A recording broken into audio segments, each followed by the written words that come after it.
मैंने अनजाने में यह जान लिया कि जिस बॉयफ्रेंड की मैंने जान बचाई थी वह असल में एक अमीर खानदान का वारिस था जो अपनी पहचान छुपा रहा था, लेकिन अब वह मुझसे ब्रेकअप करने की प्लानिंग कर रहा था। जब मैंने यह खबर सुनी तो मैं बिल्कुल भी उदास नहीं हुई, बल्कि मैं तो बहुत खुश थी। अपनी पिछली जिंदगी में मैंने देखा था कि मेरी पड़ोसन को उसके दरवाजे पर एक जख्मी आदमी मिला था। उसने बहुत रहमदिली से उसे अपने घर लाया और उसकी देखभाल की। दिन रात एक साथ वक्त गुजारने के बाद उन्हें धीरे धीरे एक दूसरे से प्यार हो गया। लेकिन कुछ महीनों बाद मेरी पड़ोसन को उस आदमी की असली पहचान पता चली। उसकी जान बचाने के बदले में उस आदमी ने उसे $10 मिलियन देने का ऑफर किया, लेकिन साथ ही कहा कि वे फिर कभी एक दूसरे से कांटेक्ट नहीं करेंगे। हालांकि मेरी पड़ोसन उससे बहुत गहरा प्यार करने लगी थी, इसलिए उसने पैसे लेने से मना कर दिया और दिल टूटने के साथ उसे जाते हुए देखा। मैं उसके भले के लिए उस आदमी को बदमाश कहे बिना नहीं रह सकी। अचानक मेरी पड़ोसन को गुस्सा आ गया और उसने मुझे जमीन पर धक्का दे दिया।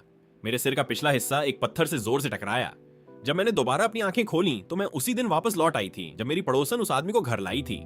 इस बार मैंने उसके बचाने से पहले ही उसे बचा लिया और उसे अपने घर लेकर आई ताकि मैं खुद उसकी देखभाल कर सकूं। मैंने तो उसके साथ प्यार में होने का नाटक भी किया। जैसा कि उम्मीद थी, उस आदमी के आदमियों को उसे ढूंढने में ज्यादा वक्त नहीं लगा और उन्होंने हम दोनों को वापस साथ ले जाने का प्लान बनाया। लेकिन उस आदमी ने बहुत बेरुखी से कहा कि मैं उसके सबसे बुरे वक्त में सिर्फ एक डिस्ट्रैक्शन थी। फिर उसने अपने आदमियों को मुझे मुआवजे के रूप में $10 मिलियन देने का ऑर्डर दिया। ये बातें सुनकर मेरी खुशी का ठिकाना नहीं रहा। आखिरकार ये इतने पैसे थे जितने मैं अपनी पूरी जिंदगी में कभी नहीं कमा सकती थी।